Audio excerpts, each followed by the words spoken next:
Hello student, welcome to all of you. हम लोग बात कर रहे थे पीरियोडिक टेबल के बारे में और कल के वीडियो में यानी लास्ट वीडियो में हमने आपको बताया हुआ है पीरियोडिक टेबल का हिस्ट्री, कैसे पीरियोडिक टेबल आया था, जिसमें लास्ट पीरियोडिक टेबल हम लोगों ने मेंडलीव पीरियोडिक टेबल को जाना था। तो मेंडलीव पीरियोडिक टेबल था, जितने भी पीरियोडिक टेबल बने हैं अभी तक बने थे उनमें सबसे अच्छा मेंडलीव पीरियोडिक टेबल को माना गया था। अब मेंडलीव पीरियोडिक टेबल को ही बेस मानते हुए आगे जो भी पीरियोडिक टेबल आज हम लोग पढ़ रहे हैं उस पीरियोडिक टेबल को बनाया गया है। मेंडलीव पीरियोडिक टेबल में ही जो भी इम्प्रूवमेंट या जो भी उनके डिफेक्ट थे उनको रिमूव करके हमारे सामने आज नया पीरियोडिक टेबल है और उसको हम लोग मॉडर्न पीरियोडिक टेबल के नाम से जानते हैं। और आज हम लोग मॉडर्न पीरियोडिक टेबल के बारे में ही अपना डिस्कशन करेंगे। तो चलिए आज हम लोग मॉडर्न पीरियोडिक टेबल के बारे में जानना है और उसको स्टार्ट करते हैं। तो हेडिंग डालते हैं सबसे पहले मॉडर्न पीरियोडिक टेबल। अब इस मॉडर्न पीरियोडिक टेबल में मेंडलीव पीरियोडिक टेबल जो बना था उसमें पीरियोडिक लॉ मेंडलीव ने रखा था। Physical and chemical property of element is the periodic function of their atomic masses, यानी एलिमेंट की फिजिकल और केमिकल प्रॉपर्टी एटॉमिक मास पे डिपेंड करती है, ऐसा मेंडलीव का मानना था। लेकिन कुछ डिफेक्ट थे और वो डिफेक्ट हमने आपको बताया भी था। तो चलिए इन डिफेक्ट को दूर करने के लिए आगे एक साइंटिस्ट हुए जिनका नाम था मोज़ले, और मोज़ले एक ब्रिटिश साइंटिस्ट थे। ठीक है, जब मेंडलीव ने अपना पीरियोडिक टेबल दिया उसी समय मोज़ले ने करीब 1913 के आसपास एटॉमिक नंबर को डिस्कवर किया। ठीक है, एटॉमिक नंबर को डिस्कवर किया और ये एक ब्रिटिश साइंटिस्ट थे। इन्होंने जब एटॉमिक नंबर डिस्कवर किया और मेंडलीव पीरियोडिक टेबल में जो ड्रॉबैक दिख रहे थे उन ड्रॉबैक को जब Mendeleev periodic table atomic number के बेसिस पे स्टडी किया गया तो पाया गया कि जो ड्रॉबैक थे उसमें से कुछ ड्रॉबैक काफ़ी हद तक रिमूव हो रहे थे जब उसको एटॉमिक नंबर के बेसिस पे स्टडी किया जा रहा था। तो इस तरह मोज़ले ने जब एटॉमिक नंबर दिया तो इस तरह एटॉमिक नंबर को ही पीरियोडिक टेबल का बेस मान लिया गया और फिर उसको हम लोग मॉडर्न पीरियोडिक टेबल में जानते हैं। और इस तरह मॉडर्न पीरियोडिक टेबल का जो पीरियोडिक लॉ है वो पीरियोडिक लॉ बन के आ गया। इसका पीरियोडिक लॉ हो गया physical and chemical property of element is the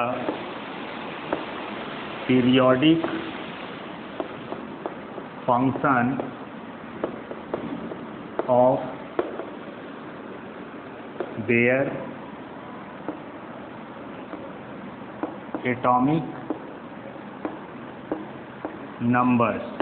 ठीक है, तो एलिमेंट की फिजिकल और केमिकल प्रॉपर्टी एटॉमिक नंबर के पीरियोडिक फंक्शन होती है। मेंडलीव का कहना था कि एटॉमिक मास के पीरियोडिक फंक्शन होती है, लेकिन जब एटॉमिक नंबर किया गया तो मेंडलीव पीरियोडिक टेबल के कुछ ड्रॉबैक वो इम्प्रूव हो गए, ठीक हो गए और इस तरह फिर मॉडर्न पीरियोडिक टेबल में जो बेस था वो पूरा एलिमेंट की प्रॉपर्टी किस पे डिपेंड करने लगा, एटॉमिक नंबर पे डिपेंड करने लगा।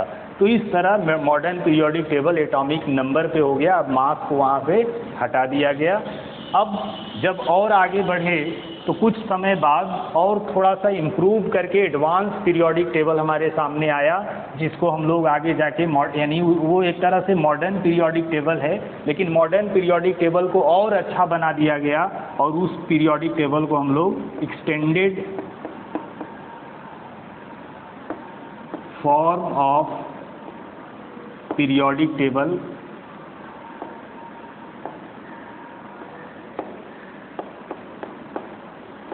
के नाम से जानेंगे। ठीक है, एक्सटेंडेड कहिए या इसी को long form of periodic table भी कहते हैं। तो इसको long form of periodic table भी कह सकते हैं। ठीक है, तो ये पीरियोडिक टेबल जो बनाया साइंटिस्टों ने उन साइंटिस्ट थे जैसे यहाँ पे रॉग, ठीक है। रॉन्ग एक साइंटिस्ट थे, उनका योगदान है इसके अंदर। बोर के बारे में आप जानते हैं, बोर्स ने भी अपना योगदान दिया इस पीरियोडिक टेबल को बनाने में। बरी ने भी दिया, ठीक। और उसके बाद एक और साइंटिस्ट थे, वर्नर। तो इस तरह इन सभी साइंटिस्टों के योगदान के थ्रू मॉडर्न पीरियोडिक टेबल को और अच्छा बनाया गया, और इस तरह हम उसको extended form of periodic table या long form of periodic table के नाम से जानते हैं। तो आप कह सकते हैं कि extended form of periodic table जिस लॉ पे, जिस रूल्स पे बेस्ड है, उसको हम लोग पीरियोडिक लॉ कहते हैं। अब ये इसका पीरियोडिक लॉ क्या होगा?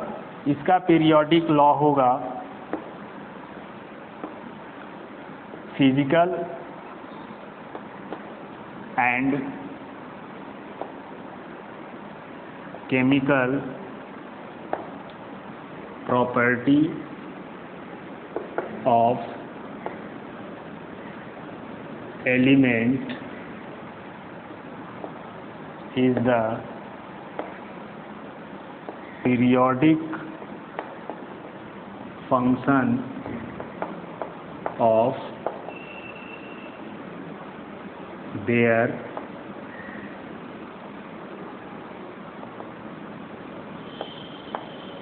electronic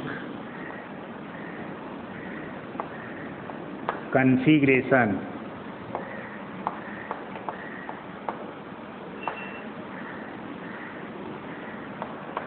इलेक्ट्रॉनिक कन्फिगरेशन, ठीक है।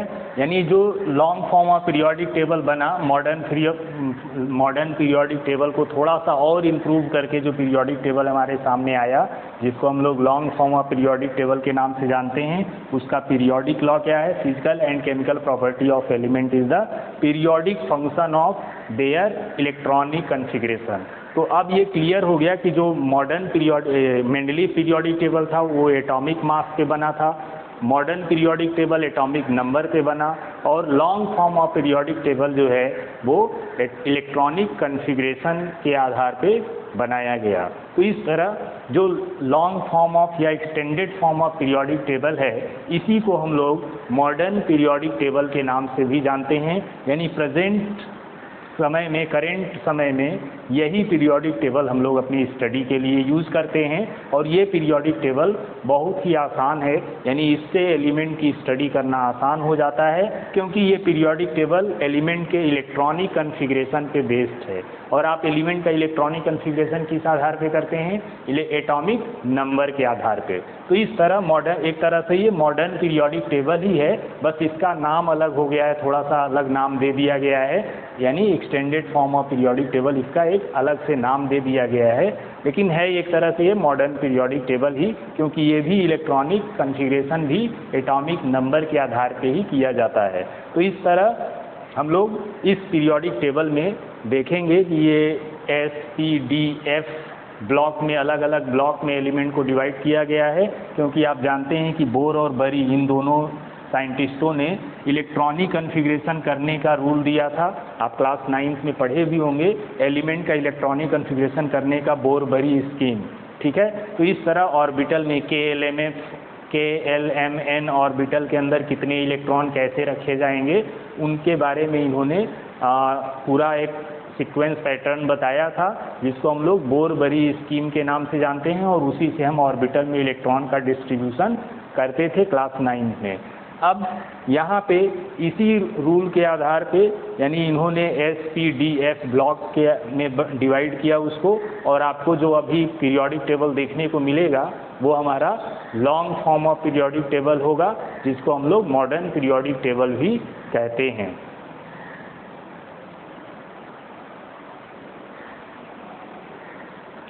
तो इस तरह मॉडर्न पीरियोडिक टेबल में जब हम लोग अभी देखेंगे, तो मॉडर्न पीरियोडिक टेबल में पीरियड कितने हैं?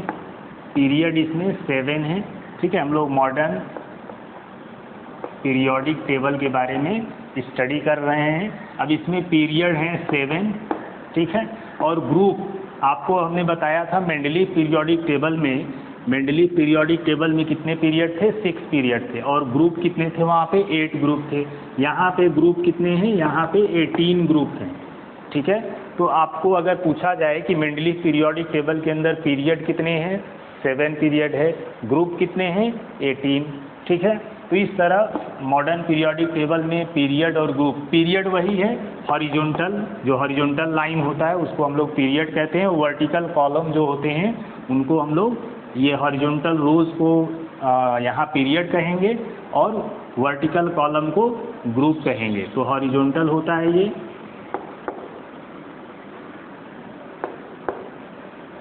हॉरिजॉन्टल रोज ये पीरियड कहलाएंगे और वर्टिकल कॉलम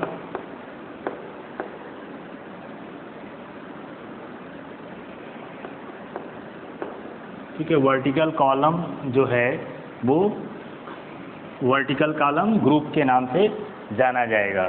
तो इस तरह 7 पीरियड और 18 ग्रुप मेंडलीव पीरियोडिक टेबल में देखने को मिलते हैं। और अगर हम मेंडलीव पीरियोडिक टेबल को उनके एलिमेंट के हिसाब से डिवाइड किया जाए तो यहाँ हम लिख लेते हैं पीरियड, यहाँ लिख लेते हैं एलिमेंट और यहाँ लिख लेते हैं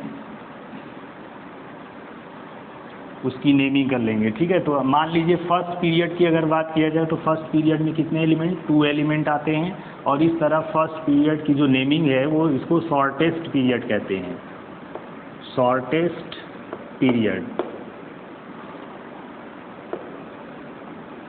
ठीक है। तो इसमें बहुत कम एलिमेंट हैं, 2 ही एलिमेंट है फर्स्ट पीरियड में, इसीलिए फर्स्ट पीरियड को शॉर्टेस्ट पीरियड कहा जाता है। सेकेंड पीरियड में 8 एलिमेंट हैं और सेकेंड पीरियड को शॉर्ट पीरियड कहा जाता है। थर्ड पीरियड के अंदर भी 8 एलिमेंट है, इसको भी शॉर्ट पीरियड ही कहा जाता है। फोर्थ पीरियड में 18 एलिमेंट है, इसको लॉन्ग पीरियड कहा जाता है।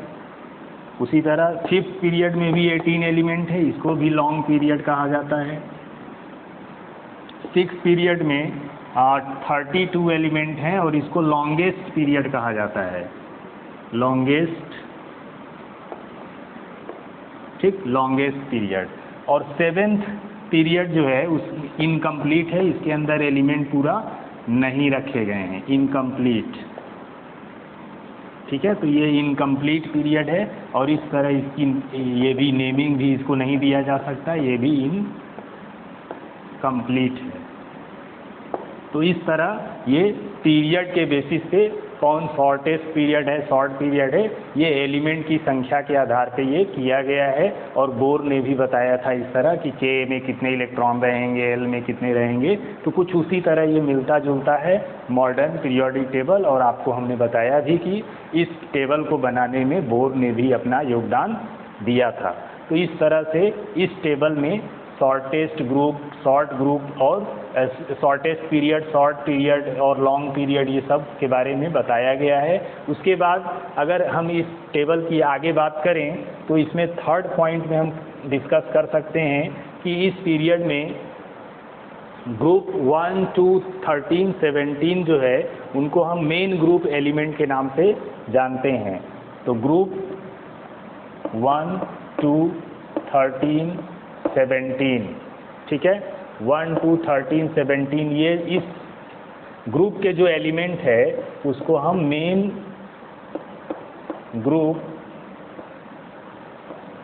एलिमेंट, ठीक, इसको मेन ग्रुप एलिमेंट कहा जाता है। ग्रुप फर्स्ट, सेकेंड, 13 और 17 में जो एलिमेंट हैं उनको, ठीक है। उसके बाद इसमें 3 to 12 जो भी एलिमेंट्स होंगे,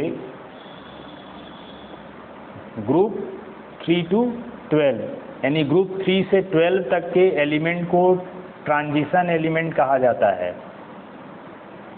ट्रांजिशन एलिमेंट, ठीक है। तो ग्रुप 3 से लेके 12 तक के जितने भी एलिमेंट होंगे उनको ट्रांजिशन एलिमेंट कहा जाता है। और ग्रुप 58 टू ग्रुप क्या, एलिमेंट 58 कह लीजिए, एलिमेंट 58 जिसका एटॉमिक नंबर 58 होगा, तो 58 से 71 तक इसको आफ्टर लेंथेनाइड इसके बाद 58 के बाद लेंथेनाइड सीरीज शुरू हो जाता है, तो इसको लेंथेनाइड के नाम से जाना जाता है और 90 से 103 तक इसको हम लोग एक्टिनाइड्स के नाम से जानते हैं। ठीक, तो इस तरह ये मेंडलीव के पीरियोडिक टेबल में आपने देखा कि 7 मेंडलीव पीरियोडिक टेबल के बाद जो आया मॉडर्न पीरियोडिक टेबल, उसमें आपको 7 पीरियड, 18 ग्रुप दिखाई देगा। ठीक, उसके बाद period, long period, short period, ये सब एलिमेंट के बेसिस पे होंगे और ग्रुप 1, 2, 13, 17 ये मेन ग्रुप एलिमेंट के नाम से जाना जाएगा। ग्रुप 3 एंड 12 को हम लोग 3 से 12 तक के एलिमेंट को हम लोग ट्रांजिशन एलिमेंट कहेंगे और एलिमेंट 58 to 71 एलिमेंट को हम लोग लैंथेनाइड के नाम से जानते हैं। 90 to 103 को एक्टिनाइड्स के नाम से जाना जाएगा।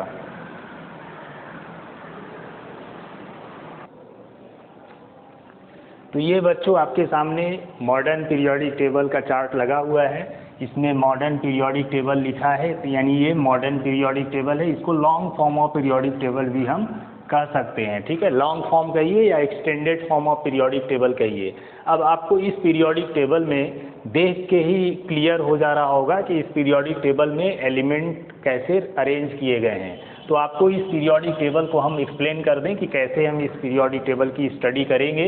आप देखेंगे कि पीरियोडिक टेबल में इस तरह लेफ्ट साइड से एलिमेंट रखने स्टार्ट होते हैं, तो लेफ्ट से रखते हुए राइट तक जाया जाता है। ठीक है, तो इधर ये साइड लेफ्ट हो गया और ये साइड क्या हो गया, राइट। तो इस तरह लेफ्ट से एलिमेंट को रखना स्टार्ट करते हैं हम लोग। पीरियोडिक टेबल की जब भी स्टडी करेंगे तो लेफ्ट से राइट की तरफ ही हम लोग स्टडी करेंगे। अब इस पीरियोडिक टेबल में जो मोस्ट लेफ्ट साइड में एलिमेंट रखे गए हैं उसको एस ब्लॉक का एलिमेंट कहते हैं। तो यहाँ पे लिखा भी है एस ब्लॉक एलिमेंट्स, और एस ब्लॉक एलिमेंट में ये 2 ग्रुप हो गए। ठीक है, फर्स्ट ए ग्रुप और सेकेंड ए ग्रुप। ठीक है, तो ये फर्स्ट यहाँ रोमन डिजिट में भी लिखा है और ये नंबर भी दिया हुआ है 1 और 2।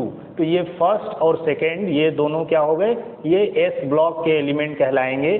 ठीक है, तो हाइड्रोजन दिख रहा है यहाँ पे फर्स्ट ग्रुप में रखा गया हाइड्रोजन। फर्स्ट ग्रुप को एल्कैली मेटल्स भी कहा जाता है और इस तरह सेकेंड ग्रुप को अल्कलाइन अर्थ मेटल के नाम से जाना जाता है। तो इस तरह फर्स्ट ग्रुप में lithium, sodium, potassium, rubidium, caesium, francium ये सारे एलिमेंट आते हैं। उसी तरह सेकेंड ग्रुप में beryllium, magnesium, calcium, strontium, barium और रेडियम ये सभी एलिमेंट आते हैं। तो इस तरह आपको सबसे मोस्ट लेफ्ट साइड में आपको एस ब्लॉक का एलिमेंट मिल जाएगा। ठीक है, तो इस तरह आपको पीरियोडिक टेबल देखते ही आइडिया हो जाएगा कि हमें एस ब्लॉक का अगर एलिमेंट ढूंढना है तो वो किधर मिलेगा। तो एस ब्लॉक के एलिमेंट आपको सबसे मोस्ट लेफ्ट साइड में मिलेगा। अब इसको एस ब्लॉक का एलिमेंट क्यों कहते हैं, तो आप देखेंगे कि इस तरह इन सभी एलिमेंट के लास्ट सबसेल का जो लास्ट इलेक्ट्रॉन है वो एस सबसेल में इंटर करता है, इसीलिए एस ब्लॉक के एलिमेंट ये कहलाते हैं। जैसे अगर हम लिथियम की बात करें तो लिथियम का एटॉमिक नंबर 3 है, इसका कन्फिग्रेशन करें 1s2 तो आप देख रहे हैं कि इसका लास्ट इलेक्ट्रॉन किस में है, एस सबसेल में है। और जिस एलिमेंट का लास्ट इलेक्ट्रॉन जिस सबसेल में जाएगा वो उस ब्लॉक के एलिमेंट को रिप्रेजेंट करेगा। तो इस तरह लिथियम के लास्ट इलेक्ट्रॉन एस सबसेल में इंटर किया हुआ है, इसलिए लिथियम कहाँ मिलेगा आपको, एस ब्लॉक में देखने को मिलेगा। उसी तरह जिस ब्लॉक का आप बात करेंगे उसका लास्ट एलिमेंट का इलेक्ट्रॉनिक कन्फिग्रेशन में लास्ट इलेक्ट्रॉन उसी सबसेल के अंदर इंटर करेगा। तो इस तरह ये आपका एस ब्लॉक का एलिमेंट दिख रहा है जो ग्रुप फर्स्ट और सेकेंड में रखा गया है। उसके बाद ग्रुप थर्ड से लेके 12 तक, ठीक है, ग्रुप थर्ड से 12 तक हमने बताया कि उसको हम लोग ट्रांजिशन एलिमेंट के नाम से जानते हैं और ट्रांजिशन एलिमेंट को डी ब्लॉक के एलिमेंट भी कहते हैं। ठीक है, तो ये डी ब्लॉक के एलिमेंट कहलाते हैं और इनको ट्रांजिशन एलिमेंट भी कहा जाता है। तो इस तरह यहाँ दिख रहा हो 3, 4, 5, 6, 7, 8, 9, 10, 11, 12 तक। ठीक है, तो ग्रुप थर्ड से लेके 12 तक के जितने भी ग्रुप क्या है, ये वर्टिकल कॉलम जो दिखाई दे रहा है ये सब क्या है, ग्रुप है। तो ये first group, second group, third, fourth, fifth, 6, 7, 8, 9, 10, 11, 12, 13, 14, 15, 16, 17 और ये 18 ग्रुप लास्ट में है। ठीक है। तो इस तरह ये ग्रुप अरेंज किया गया है। अब यहाँ पीरियड देखिए, फर्स्ट पीरियड पूरा वहाँ तक, second period, third period, fourth, fifth, six, seven, ये पीरियड हो गया, 7 पीरियड है इसमें।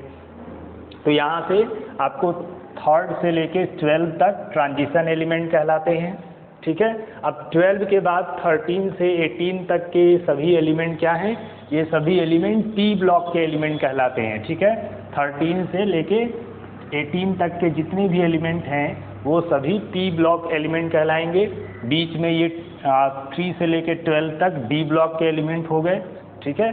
तो इस तरह, और उसके बाद लास्ट में एफ ब्लॉक के एलिमेंट आपको नीचे ये लगे हुए दिख रहे हैं, इसको लैंथेनाइड्स कहते हैं। लैंथेनाइड्स कहाँ से स्टार्ट होता है, लैंथेनम के बाद 57 लैंथेनम है और 58 किसका है, ये सीरियम का है। और सीरियम से 58 से हमने आगे 71 तक बताया था, तो 58 से 71 तक उसको हम क्या बोलते हैं, लैंथेनाइड सीरीज बोलते हैं, ठीक है। और ये एफ ब्लॉक एलिमेंट को ही 2 सीरीज में डिवाइड किया गया है, लैंथेनाइड और एक्टिनाइड में। तो उसी तरह एक्टिनियम से लेके 90 से लेके 103 तक के जितने भी एलिमेंट हैं, इन सभी को एक्टिनाइड सीरीज के एलिमेंट बोलते हैं, क्योंकि ये एक्टिनियम के बाद स्टार्ट होते हैं। तो एक्टिनियम के बाद वाले जितने भी एलिमेंट हैं वो सब एक्टिनाइड सीरीज के मेंबर कहलाते हैं, और लैंथेनम के बाद जो एलिमेंट है वो सब लैंथेनाइड सीरीज के एलिमेंट कहलाते हैं। तो इस तरह एफ ब्लॉक को 2 सीरीज में डिवाइड किया गया है, लैंथेनाइड और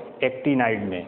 तो ये आपका एफ ब्लॉक का एलिमेंट हो गया। अब ये एफ ब्लॉक का एलिमेंट यहीं से निकल के आता है डी ब्लॉक के अंदर से ही, इसीलिए एफ ब्लॉक के जितने भी एलिमेंट्स हैं उन सभी को इनर ट्रांजिशन एलिमेंट भी कहा जाता है। आप जानते हैं कि डी ब्लॉक के एलिमेंट ट्रांजिशन एलिमेंट कहलाते हैं, और ये ट्रांजिशन एलिमेंट में से ही निकल के आ रहे हैं। देखिए लैंथेनाइड्स यही होना चाहिए, 56 के बाद क्या आता है 57, और 57 के बाद इसमें आप देख रहे हैं यहाँ लैंथेनाइड जो है ये यहाँ से स्टार्ट कर दिया गया है, क्योंकि अगर इसी जगह पे उसको रखा गया होता तो पीरियोडिक टेबल का शेप क्या होता, डिस्टर्ब हो जाता, थोड़ा ऑड शेप हो जाता, ठीक है। तो इस तरह एक अच्छा शेप बनाए रखने के लिए क्या किया गया, यहाँ से कुछ एलिमेंट को निकाल के नीचे लगा दिया गया, और इस तरह ये एफ ब्लॉक के एलिमेंट को रिप्रेजेंट कर रहे हैं पीरियोडिक टेबल में। तो इस पीरियोडिक टेबल को देखते ही आपको क्लियर, आपका पिक्चर क्लियर हो जा रहा होगा। ये जो एस ब्लॉक के एलिमेंट है वो सभी मेटल हैं, डी ब्लॉक के एलिमेंट भी मेटल हैं, एफ ब्लॉक के एलिमेंट भी मेटल हैं। केवल नॉन मेटल जो देखने को मिलता है वो नॉन मेटल कौन सा है, ये पी ब्लॉक के एलिमेंट जो है वो नॉन मेटल है, और इसी में मेटलॉइड्स भी आते हैं पी ब्लॉक ही के एलिमेंट में ही, ठीक है। तो इस तरह पी ब्लॉक के एलिमेंट में आपको दिख रहा होगा यहाँ मेटलॉइड के फॉर्म में कौन कौन से हैं, ये जर्मेनियम, ठीक है। अब यहाँ पे ये जो एलिमेंट लिखे गए हैं यहाँ जैसे इसमें दिखाया भी गया है, मेटलॉइड के फॉर्म में ये एलिमेंट हैं, silicon, germanium, arsenic, antimony, tellurium और पोलोनियम। ये सब, ये ग्रुप जो दिख रहा है यहाँ पे ये क्या है, ये मेटलॉइड है, ठीक है। तो ये मेटलॉइड का ग्रुप हो गया, ठीक। तो इस तरह ये पी ब्लॉक यानी 13 से लेके 18 तक, 18 वाले एलिमेंट को हम इनर्ट गैसेस भी बोलते हैं या नोबल गैसेस भी कहा जाता है इनको। ये इनकी जो ग्रुप होती है वो 18 रख दिया गया है, लेकिन ये वैलेंसी 0 शो करते हैं, इसलिए इनको 0 ग्रुप के एलिमेंट भी कहा जाता है, क्योंकि इनकी वैलेंसी क्या है, 0 होती है। ये इलेक्ट्रॉन का गेन या लॉस नहीं करते हैं, इस वजह से ये 0 ग्रुप के एलिमेंट भी कहलाते हैं, या इनको इनर्ट गैसेज या नोबल गैसेज भी कहा जाता है। तो इस तरह ग्रुप 1 से लेके 18 तक के ग्रुप होते हैं मॉडर्न पीरियोडिक टेबल के अंदर, और मॉडर्न पीरियोडिक टेबल में लेफ्ट साइड वाले सबसे अच्छे मेटल होते हैं, ठीक है। तो अगर पूरे पीरियोडिक टेबल में अगर आपको सबसे अच्छा मेटल के बारे में खोजना होगा, सबसे अच्छा मेटल बताना होगा, तो आप किसको बताएंगे, जो सबसे लेफ्ट साइड में है, जिनको हम लोग एल्काइली मेटल्स के नाम से जानते हैं, यानी lithium, sodium, potassium, rubidium, cerium, ये सब क्या हैं, सबसे अच्छे मेटल हैं पूरे पीरियोडिक टेबल में, ठीक। तो इस तरह आपको यहाँ से क्लियर हो गया होगा कि एस ब्लॉक का एलिमेंट सबसे लेफ्ट में है, डी ब्लॉक का एलिमेंट बीच में है, पी ब्लॉक का एलिमेंट 13 से 18 तक है, एफ ब्लॉक का एलिमेंट नीचे रखा गया है, ठीक। इस तरह एस ब्लॉक के एलिमेंट सभी मेटल होते हैं, डी ब्लॉक के भी और एफ ब्लॉक के भी मेटल होते हैं। जो पी ब्लॉक के एलिमेंट हैं वो नॉन मेटल और मेटलॉइड भी उसमें पाए जाते हैं।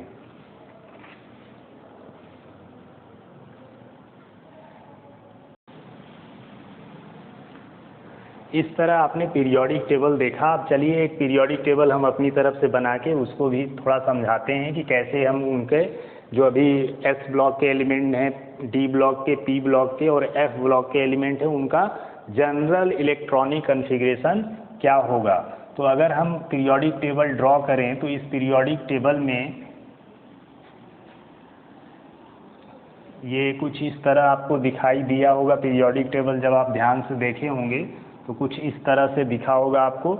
ये आपको लास्ट में नीचे दिखा होगा, इसको आप जान गए होंगे कि ये हम एफ ब्लॉक के एलिमेंट बना रहे हैं। ठीक है, तो ये आपका एफ ब्लॉक को रिप्रेजेंट करने वाला हो गया। तो ये एफ ब्लॉक का एलिमेंट कहलाएगा जो नीचे वाला है। अब यहाँ पे ये एस ब्लॉक का दिख रहा होगा। एस ब्लॉक के टॉप पे हाइड्रोजन भी है, ये हाइड्रोजन एलिमेंट है। इस पूरे एलिमेंट को ये फर्स्ट और सेकेंड ग्रुप कहते हैं, इसको एस ब्लॉक के एलिमेंट कहेंगे। तो ये एस ब्लॉक का एलिमेंट हो गया। ये बीच में डी ब्लॉक का एलिमेंट हो गया और यहाँ पे लास्ट में हीलियम होता है।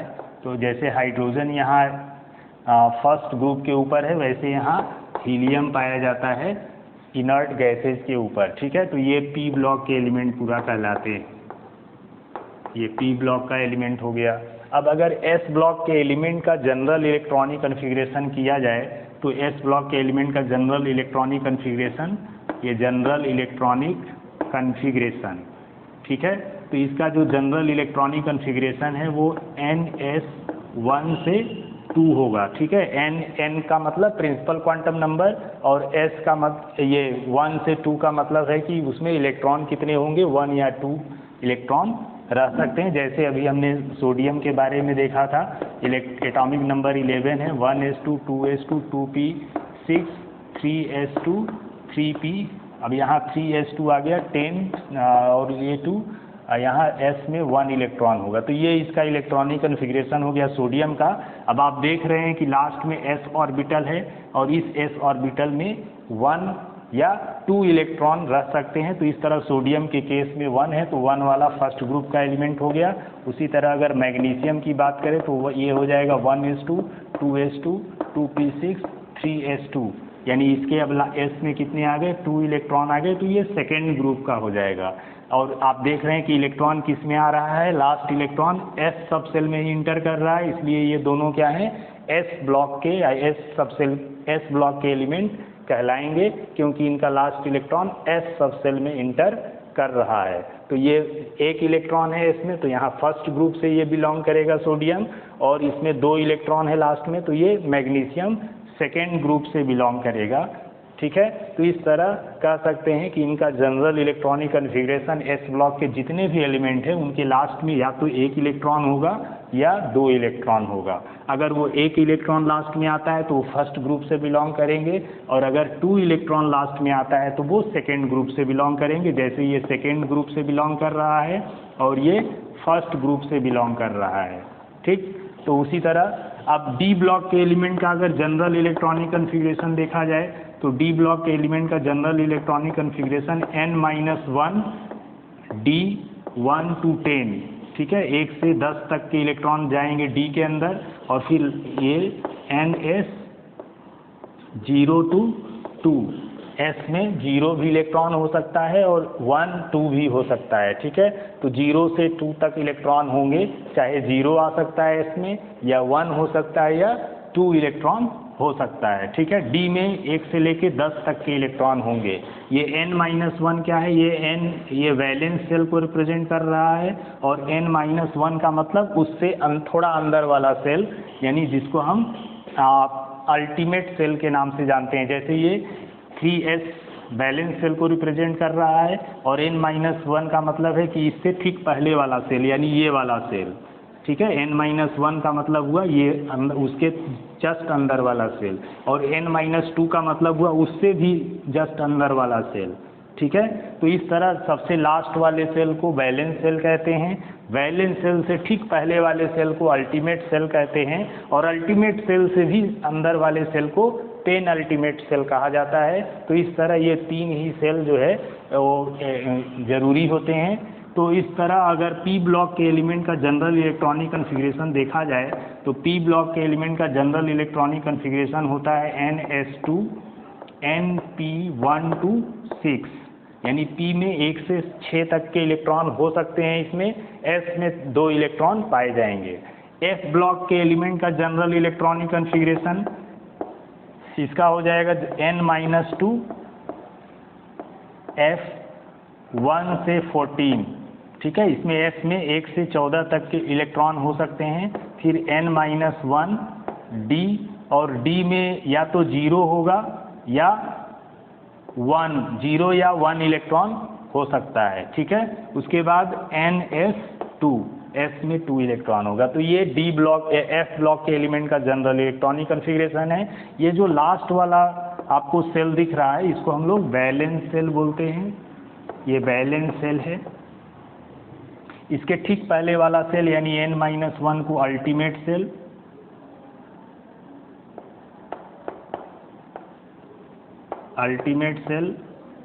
और ठीक इसके पहले वाला सेल ये पूरा F वाला पेन अल्टीमेट सेल।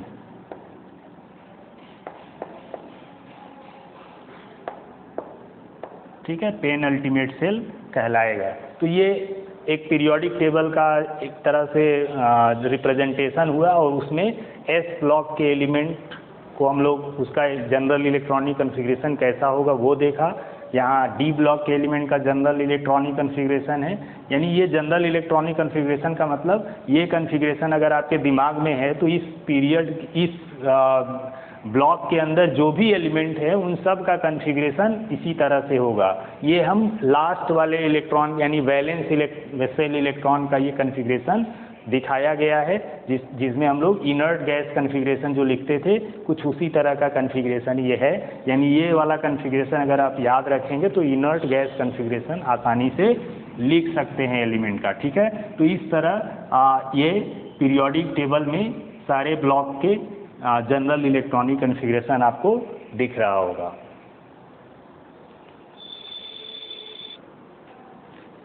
चलिए मॉडर्न पीरियोडिक टेबल के अंदर कुछ स्पेशल टाइप के एलिमेंट होते हैं उनके बारे में जान लें। जैसे टिपिकल एलिमेंट।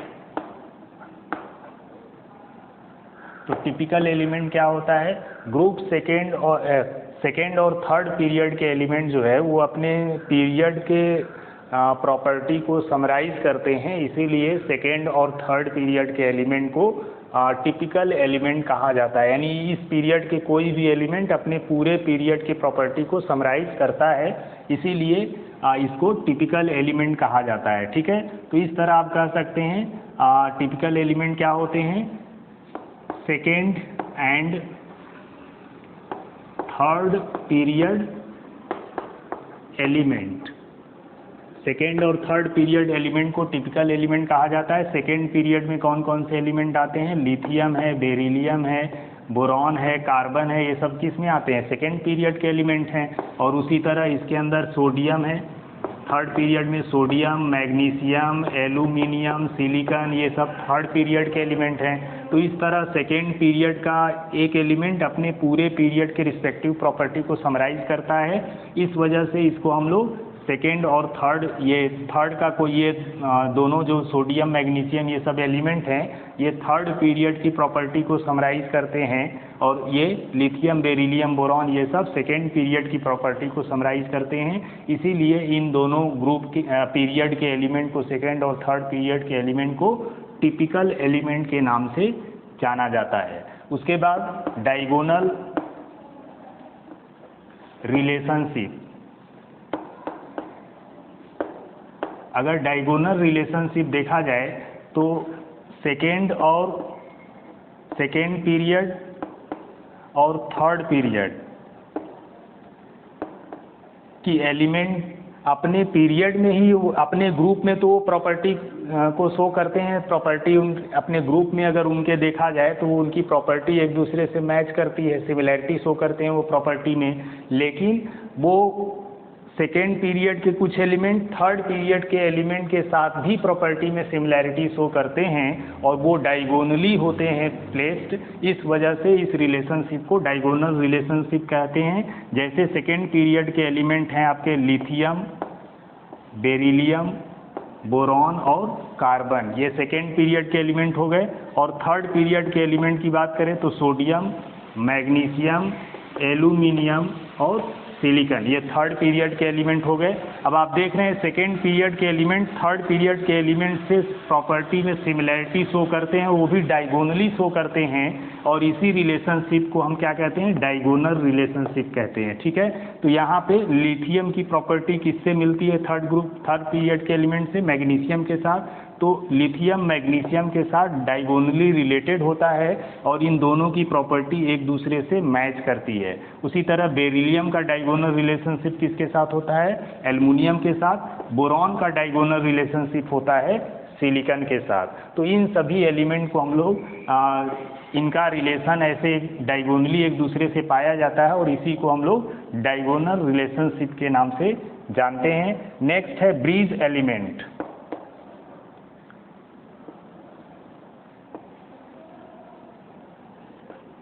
अब ब्रिज एलिमेंट की बात किया जाए तो ब्रिज एलिमेंट में कुछ एलिमेंट ऐसे होते हैं जो दो ग्रुप के एलिमेंट को जोड़ने के काम करते हैं, यानी उसकी प्रॉपर्टी, उन दोनों ग्रुप की प्रॉपर्टी उस एलिमेंट में पाई जाती है, यानी वो एक तरह से ब्रिज का काम करता है। ठीक है, यानी मिक्स्ड प्रॉपर्टी होती है उस एलिमेंट की और उसी को हम लोग ब्रिज एलिमेंट कहते हैं। जैसे बेरिलियम और यहाँ मैग्नीशियम।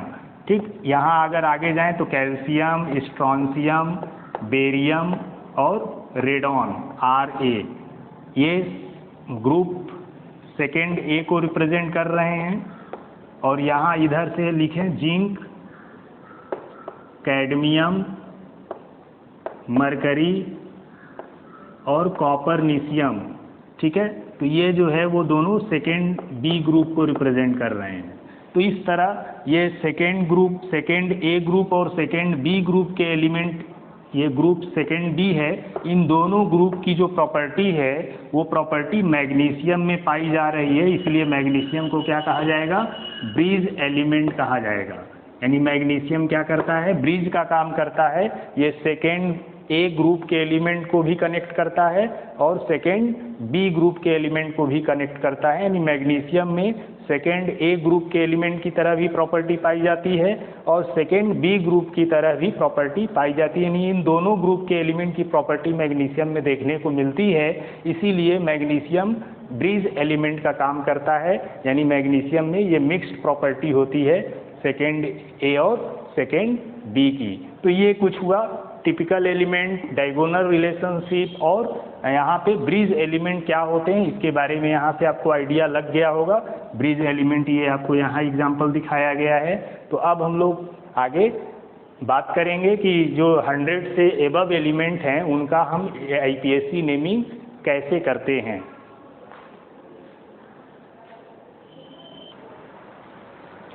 चलिए अब कुछ एलिमेंट का नॉमेनक्लेचर देख लेते हैं। तो नॉमेनक्लेचर ऑफ एलिमेंट, यानी एलिमेंट का नॉमेनक्लेचर जिनकी एटॉमिक नंबर ग्रेटर देन 100 होगा, जिनको हम लोग आर्टिफिशियल एलिमेंट के नाम से जानते हैं। तो इसका रूल क्या है उसको पहले हम लोग जान लेते हैं। जैसे यहाँ पे डिजिट उनका, और यहाँ नेम, और यहाँ पे